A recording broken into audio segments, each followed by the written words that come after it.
அல்லாஹு தாலா இந்த வசனங்களிலே சூரா பனு இஸ்ராயீல் வசனத்தில் சொல்றான், அல்லாவை யார் யாரெல்லாம் நினைக்கிறார்.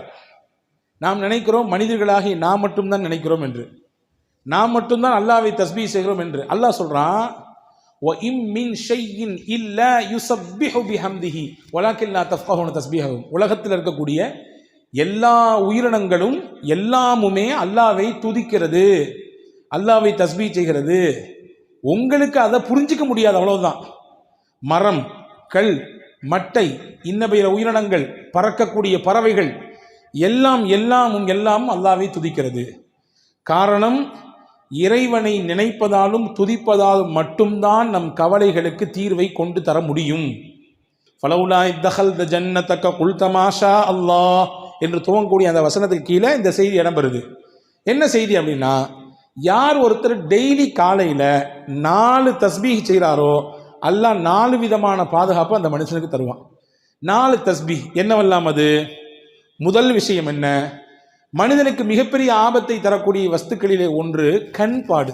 கண் இருக்குல்ல, ஒருத்தர் பார்க்கக்கூடிய பார்வையினால பிரச்சனை வரும். நீங்கள் சொல்லலாம், கண்ணெல்லாம் சும்மாங்க, அதெல்லாம் யார் நம்புவா அப்படின்னு சொல்லலாம். ஹதீஸிலே வந்திருக்கிறது, சஹல் இப்னு ஹனீஃப் என்று சொல்லக்கூடிய ஒரு நபித்தோழர், ரொம்ப பார்க்கறதுக்கு நல்ல வசீகர தோற்றம், பார்க்க ரொம்ப அழகாக இருப்பார். அந்த தோற்ற பொலிவு அப்படியே கண்ணை கவரக்கூடிய விதத்திலே இருக்கும். அவர் ஒரு நாள் திறந்த வெளி குளியல் அறையில் நின்று குளித்து கொண்டிருந்தார். திறந்த வெளி குளியல் அறை, அந்த வழியாக ஒருத்தர் வந்தார். அவருக்கு பேர் ஆமிர் இப்னு ரபியா. அவரை பார்த்த உடனே, இந்த மாதிரி ஒரு பேரழகரை நான் உலகத்தில் பார்த்ததே இல்லையே, இம்புட்டு அழகாக இருக்கிறாரு என்று அப்படி ஏங்கி சொன்னார். சொன்னி முடிச்சது தான் தாமதம். குளித்து கொண்டிருந்த அந்த சஹல் இப்னு ஹனீஃப் என்று அப்படி பொத்துன்னு மயக்கம் போட்டு கீழே விழுந்துட்டார். கீழே விழுந்தா மூச்சு பேச்சு இல்லை, எந்திரிக்க மாட்டேங்கிறாரு. இப்போ சுற்றி இருந்தவங்களாம் என்னென்னமோ செஞ்சு பார்க்குறாங்க, ஒன்றும் கதை நடக்கலை. நேராக தூக்கிட்டு ரசூல்லாட்ட போயிட்டான். யார் ரசூலுல்லா, குளிச்சுட்டு இருக்க தமான கீழே விழுந்துட்டாரு, ஒன்றும் மூச்சு பேச்சு இல்லாமல் கிடக்கிறாரு, என்ன ஆச்சு ஏதாச்சுன்னு தெரியல. ரசூல்லா விசாரிச்சாங்க, என்ன நடந்துச்சுன்னு கேட்டாங்க. இந்த மாதிரி அந்த சைடில் ஒருத்தர் வந்தார், அவர் பேர் ஆமிர் இப்னு ரபியா. அவர் இப்படி சொன்னார், இவருடைய அந்த அழகை பாட்டு, தோற்றத்தை பாட்டு, இப்படி அழகாக இருக்கிறாரு அப்படின்னு சொன்னார். அப்படின்னு சொன்ன உடனே ஸல்லல்லாஹு அலைஹி வஸல்லம் அங்கே நமக்கு எல்லாத்துக்கும் சேர்த்து ஒரு பாடம் சொல்லி தந்தாங்க. என்ன தெரியுமா சொன்னாங்க? மன் ரஆ ஷையன் ஃபஅஜபஹு ஃபகால மாஷா அல்லாஹ் லா குவத இல்லா பில்லாஹ். உங்களுக்கு ஏதாவது பிரமிப்பை தரக்கூடிய விஷயத்தை நீங்க பார்த்தீங்கன்னா என்ன சொல்லுங்க? மாஷா அல்லாஹ் லா குவத இல்லா பில்லாஹ், இப்படி சொல்லுங்க. இப்படி சொன்னீங்கன்னா உங்களுக்கு பிரமிப்பை தரக்கூடிய விஷயம் உங்களுக்கு நடந்தா நீங்க சொல்லுங்க.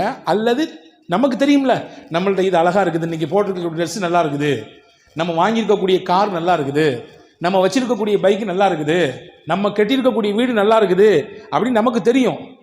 நீங்க எல்லாம் முடிச்சு இந்த விஷயத்தை செஞ்சிருங்க. மாஷா அல்லாஹ் லா குவத்த இல்லா பில்லாஹ் இப்படி சொல்லிட்டீங்கன்னா என்ன நடக்கும்? கண் பாடிலிருந்து என்ன பிரச்சனை ஏற்படுமோ அதெல்லாம் ஏற்படாது. கண்ணினால் என்ன பிரச்சனை ஏற்படுமோ அது ஏற்படாது. இதை சொல்லிவிடுங்கள் என்று பெருமானார் ஸல்லல்லாஹு அலைஹி வஸல்லம் சொல்லிட்டு அடுத்து நடந்தது தான் செய்தி. இந்த ஆமிர் இப்னு ரபியாவை பக்கத்தில் கூப்பிட்டு அவரை ஒது செய்ய சொன்னாங்க. தண்ணீரை வச்சு ஒது செய்ய சொன்னாங்க. அவருடைய முகம், கை, கால் எல்லாத்தையும் கழுகினார். ஒரு அறிவிப்பிலே வந்திருக்கு, அவருடைய உடலை முழுக்க கழுக சொன்னார்கள். கழுகி அந்த தண்ணீரை தூக்கி அந்த படுத்து கிடந்தார், மூச்சு பேச்சு இல்லாமல் அவர் மேலே அப்படி ஊற்றி விட்டாங்க. டபார்னு முடிச்சுட்டாரு. மற்ற தண்ணியெல்லாம் அடித்து பார்க்குறாங்க, முடிக்கல. இவருடைய உடம்பிலிருந்து பட்டு வந்த நீரை தூக்கி ஊற்றினார்கள். மயங்கி கிடந்த அந்த சஹல் இப்னு ஹனீஃப் என்ற சஹாபி எழுந்தார். பெருமானார் ஸல்லல்லாஹு அலைஹி வஸல்லம் லில் ஐனி ஹக்குன், கண்ணுக்கும் சில விஷயங்கள் இருக்கிறது, எனவே அந்த விஷயத்தில் நீங்கள் கவனமாக இருங்கள் என்று பெருமானார் ஸல்லல்லாஹு அலைஹி வஸல்லம் சொல்லி தந்தாங்க. எனவே தான் நம்முடைய முன்னோர்கள் எல்லாம் வீடுகளுக்கு முன்னால் சில வாசகங்களை பொறித்திருப்பார்கள்.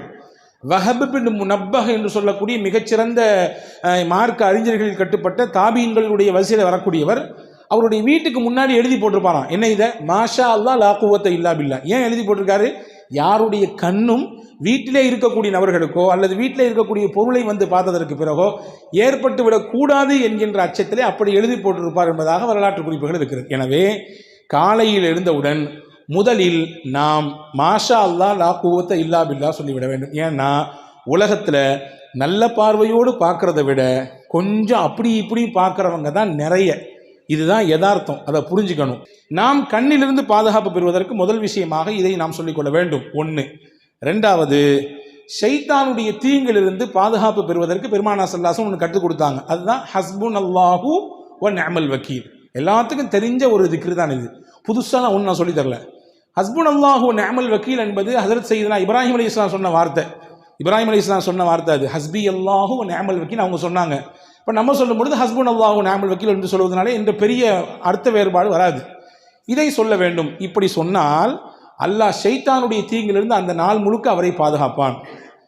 ஷைத்தானின் தீங்கு என்பது ரொம்ப ஆபத்தானது. ஹாரூன் ரஷீத் பாஷா இருந்தாங்க ஒருத்தவங்க, ரொம்ப முக்கியமான மன்னர்களில் ஒருவர், ஜனாதிபதி. அவர் உமையாக்களினுடைய ஆட்சியில் முக்கியமான ஒரு ஜனாதிபதி, பெரிய பெரிய பரப்பளவை ஆட்சி செய்த மன்னர் ஹாரூன் ரஷீத் பாஷா. ஒரு நாள் அவர் தூங்கிட்டு இருந்தார், காலையில் ஃபஜருடைய நேரம், அரண்மனையில் தூங்கிட்டு இருக்காரு. வெளியிலேருந்து அவர் பேரை சொல்லி யாரோ சத்தம் கொடுக்காங்க, ஹாரூன் ஹாரூன் ஹாரூன், எந்திரிங்க எந்திரிங்க, நேரம் ஆச்சு, ஃபஜர் தொழுங்கன்னு.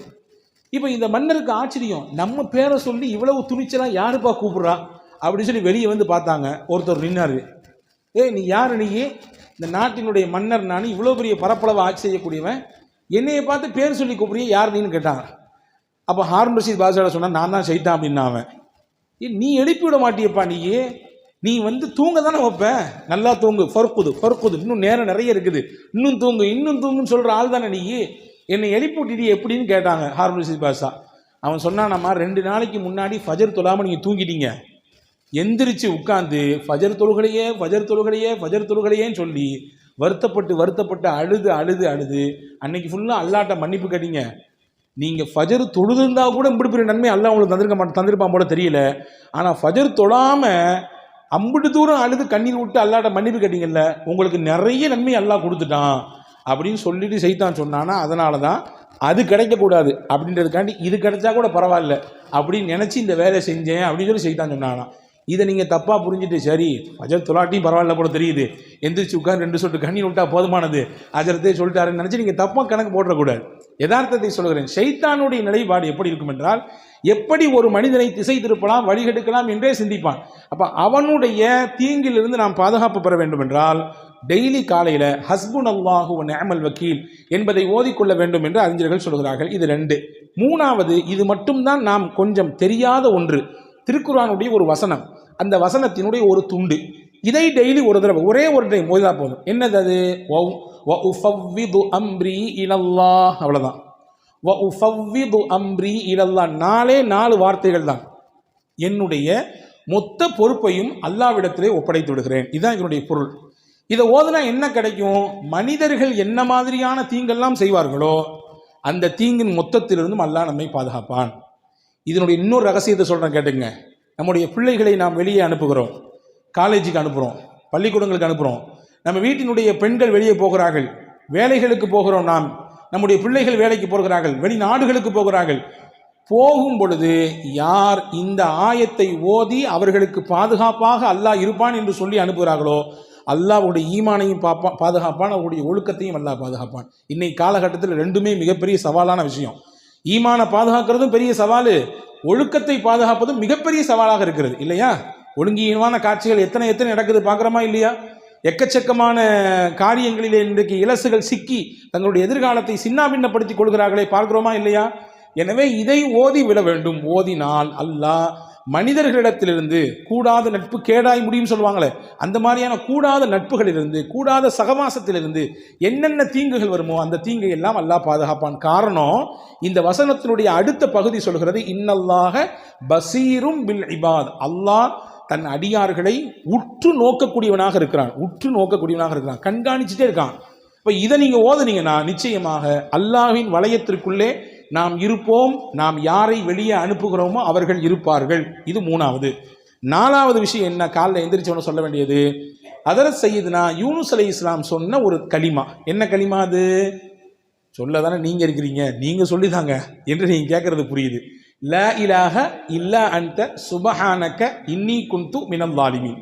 இது ஒரே ஒரு தடவை காலை ஓதினால் என்ன கிடைக்கும்? இன்னைக்கு உச்சகட்டமான நோயாக இருக்கக்கூடிய எல்லாத்துக்கும் இருக்கு, சின்ன பிள்ளையிலிருந்து வயசான பெரியவங்களே இருக்குது.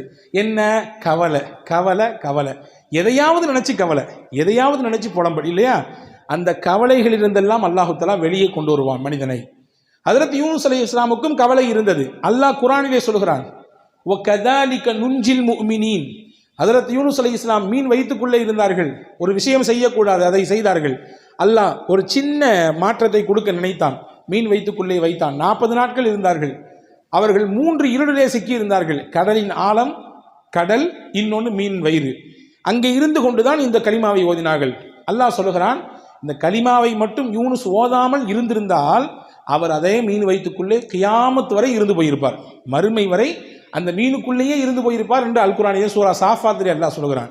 இப்போ என்ன சொல்ல வரேன்னா, அல்லாஹ் சொல்றான், ஃபனஜ்ஜைனாஹு மினல் கம், அந்த யூனுஸை இந்த கலிமாவின் மூலமாக அவருடைய கவலையிலிருந்து நாம் வெளியே கொண்டு வந்தோம். அவருடைய ஸ்ட்ரெஸ்லேருந்து நம்ம வெளியே அவரை தூக்கிட்டு வந்தோம். நல்லா சொல்றான். அதற்கு ரசூல் ஸல்லல்லாஹு அலைஹி வஸல்லம் சஹாபாக்களுக்கு சொல்லி கொடுத்தாங்க. இதை நீங்களும் ஓதுங்கன்னு சொன்னாங்க. இப்போ சஹாபாக்கள் கேட்டாங்க, யார் ரசூலுல்லாஹ் இதை ஓதுனா என்ன கிடைக்கும்? அல்லாஹ் சொல்றது உங்களுக்கு தெரியலையா? கதாலிக நுஞ்சில் மூமினீன், அவ்வாறே மூமின்களையும் நாம் பாதுகாப்போம், மூமின்களுக்கும் கவலையிலிருந்து வெளியே கொண்டு வருவோம் என்று அல்லாஹ் சொல்றானே, அது உங்களுக்கு புரியலையான்னு கேட்டாங்க ஸல்லல்லாஹு அலைஹி வஸல்லம். எனவே கவலையிலிருந்து வெளியே வருவதற்கான மிகச்சிறந்த மருந்தாக கலிமே யூனுஸ் அலைஹிஸ்ஸலாம் ஓதி இந்த கலிமா இருக்கிறது. ஆக இந்த 4 விஷயத்தையும் டெய்லி காலையில் செய்துவிட்டால் அல்லாஹ்வின் அருளால் 4 விதமான பாதுகாப்பை நம்மால் பெற்றுக்கொள்ள முடியும். முதல்ல சொல்றா, ரிமைனிங் பண்ணட்டுமா? முதல் விஷயம் என்ன என்றால், கண் பாடிலிருந்து பாதுகாப்பு பெறுவதற்கு மாஷா அல்லாஹ் லா குவத்த இல்லா பில்லா, ஷைத்தான் புறத்திலிருந்து அவனுடைய கேடுகளிலிருந்து பாதுகாப்பு பெறுவதற்கு இப்ராஹிம் அலைஹிஸ்ஸலாம் ஓதிய ஹஸ்புன் அல்லாஹ் வ நிஅமல் வக்கீல். மூணாவது, மனிதர்களின் தீங்கிலிருந்து நமக்கு பாதுகாப்பு கிடைப்பதற்கு, நம் பிள்ளைகளின் ஒழுக்கமும் அவர்களுடைய ஈமானும் பாதுகாப்பு பெறுவதற்கு குர்ஆனினுடைய வசனமாக இருக்கிற வ உஃபவ்விது அம்ரி இலல்லாஹ். நாலாவது, கவலை, நெருக்கடி, கஷ்டம் இதுவெல்லாம் நீங்குவதற்கு ஹஜ்ரத் யூனுஸ் அலைஹிஸ்ஸலாம் ஓதின லா இலாஹ இல்லா அன்த சுப்ஹானக இன்னி குன்து மினல் ஸாலிமீன். இது காலையில் செய்ய வேண்டிய 4 விஷயம். நைட்டு செய்ய வேண்டிய 4 விஷயம் ரொம்ப சிம்பிள். ஹஜ்ரத் ஃபாத்திமா அலைஹிஸ்ஸலாமுக்கு ரொம்ப உடம்பு வலி, வீட்டில் வேலை செஞ்சு செஞ்சு செஞ்சு கையெல்லாம் அப்படி காய்ச்சி போச்சு. ஹஜ்ரத் ஃபாத்திமா ரலியல்லாஹுடைய கணவனார் ஹஜ்ரத் அலி ரலியல்லாஹு சொன்னாங்க, உங்கள் அத்தாவை போய் பாருங்களேன், யாராவது ஹாதிமீன்கள் ஊழியர்கள் உங்களுக்கு பணியாளர்கள் இருந்தால் அவங்களுக்கு ஹெல்ப் பண்ணுறதுக்கு தருவாங்கல்ல அப்படின்னு சொன்ன உடனே ஃபாத்திமா அம்மா நேராக வீட்டுக்கு போனாங்க, ரசூல்லா வீட்டுக்கு. தான் வாப்பாட்ட பேசலான்னு போனாங்க. அத்தா அங்கே இல்லை, அம்மா தான் இருந்தாங்க, ஆயிஷா அம்மா இருந்தாங்க. என்னம்மா பிள்ளை வந்திருக்கேன்னு கேட்டாங்க ஆயிஷா அம்மா. ஹஜ்ரத் ஃபாத்திமா அம்மா சொன்னாங்க, இதுதான் கதை, கையெல்லாம் காய்ச்சி போச்சு, வீட்டில் ஆள் இல்லை ஹெல்ப்புக்கு, ரொம்ப கஷ்டமாக இருக்குன்னு சொன்ன உடனே ரசூலுல்லாஹ்ட்ட சொல்லி ஏதாவது பணியாளர் கிடைத்தால் நன்றாக இருக்குமே என்று கேட்டுவிட்டு போக வந்தேன். வாப்பா இல்லைம்மா, வந்த உடனே நான் கதையை சொல்கிறேன். ஹஜ்ரத் ஃபாத்திமா போன பின்னாடி ரசூலுல்லாஹ் கொஞ்ச நேரம் பின்னாடி வந்தாங்க. ஹஜ்ரத் ஆயிஷா அம்மா கதையை சொன்னாங்க. ரசூலுல்லாஹ் வீட்டில் கூட உட்காரல, மகளாச்சே, ரொம்ப பிரியமான பிள்ளையாச்சே, கிளம்பி நேராக போயிட்டாங்க. ஹஜ்ரத் ஆயிஷா அம்மா ஹஜ்ரத் ஃபாத்திமா அம்மா வீட்டுக்கு போயிட்டாங்க. ஃபாத்திமா ரலியல்லாஹு தஆலா அன்ஹா அவர்களும் அலி ரலியல்லாஹும் கட்டில் இருக்கிறார்கள். ரசூலுல்லாஹ் 2 பேத்துக்கு நடுவுல போய் உட்காந்துட்டாங்க. உட்காந்துட்டு சொன்னாங்க, உங்களுக்கு பணியாளர் கேட்பதாக நீங்கள் கேட்டதாக வந்த செய்தி எனக்கு வந்துச்சு, நான் அதை விட சிறப்பான ஒன்றை உங்களுக்கு சொல்லித்தரேன். டெய்லி நீங்கள் இதை ஃபாலோ பண்ணீங்கன்னா உங்கள் உடலில் எவ்வளவு பெரிய களைப்பு இருந்தாலும், எவ்வளவு பெரிய சோர்வு இருந்தாலும், மனசில் எவ்வளவு பெரிய பாரம் இருந்தாலும், உடலுக்கும் மனதிற்கும் சேர்த்து ரசூலுல்லாஹ் சொன்னாங்க. வேலை செஞ்சு செஞ்சு உடல்லாம் டயர்டாக இருக்குது, அல்லது நீங்கள் ஏதோ ஒரு மன உளைச்சலில் போய் சுற்றிக்கிட்டே இருக்கிறீங்க, நைட்டு தூங்க வர்றீங்க, ஹஜ்ரத் ரசூல் சொன்னாங்க, இதை செஞ்சீங்கன்னா 2 விதமான கவலையும் 2 விதமான பாரத்தையும் அல்லாஹ் போக்குவான். என்னெல்லாம் செய்யணும்? சுபஹானல்லாஹ் 33 தடவை சொல்லுங்க, அல்ஹம்துலில்லாஹ் 33 தடவை சொல்லுங்க, அல்லாஹு அக்பர் 34 தடவை சொல்லுங்க. இதுதான் உங்களுக்கு பெஸ்ட்டு. எதை விட நீங்கள் கேட்டு வந்தீங்கல்ல பணியாளர் இருந்து உங்களுக்கு ஹெல்ப் பண்ணால் கொஞ்சம் வேலை பளு குறையும் நினைக்கிறீங்க, அப்படி தானே? வேலையில் கொஞ்சம் பளு குறையும், கொஞ்சம் ரிலாக்ஸாக இருக்கலான்னு. இல்லை, உங்கள் வேலையை நீங்களே செய்யுங்க, உங்களுக்கு ஹெல்ப்பர்லாம் தேவையில்லை. எவ்வளவு பெரிய வேலை செஞ்சு நீங்கள் தயாரானாலும் வந்து நைட்டு படுக்கும்போது இதை ஓதிட்டு படுங்க. அல்லாஹ் பணியாளரை விட சிறந்த ஒரு மருந்தை இதன் மூலமாக உங்களுக்கு தருவான், மனதிற்கும் தருவான், உடலுக்கும் தருவான் என்றார்கள் அருமை நாயகம் ஸல்லல்லாஹு அலைஹி வஸல்லம். எனவே காலையில் 4 வார்த்தை, இரவு தூங்கும் பொழுது 3 வார்த்தை, மொத்தம் ஒரு நாளைக்கு 7 தஸ்பீஹ் தான். ஓதி பழகி பாருங்கள், நிச்சயமாக உங்களுக்கும் சேர்த்து என்னோடு சேர்த்து எனக்கும் நான் சொல்லிக் கொடுக்கிறேன், பெரும் மாற்றத்தை நம் வாழ்க்கையில் பார்க்க முடியும். வல்ல அல்லாஹ் அப்படிப்பட்ட சிறந்த சிந்தனையோடு வாழக்கூடிய தௌஃபீக்கை உங்களுக்கும் எனக்கும் எல்லா மக்களுக்கும் வழங்குவானாக. ஆமீன். பிஹக்கி சையதுனா முஹம்மதின் வாலிஹி வஸ்ஹாபி அஜ்மாயின். Karim's biryani paradise at liberty and catering services, கோடம்பாக்கத்தின் அறுசுவை அடையாளம்.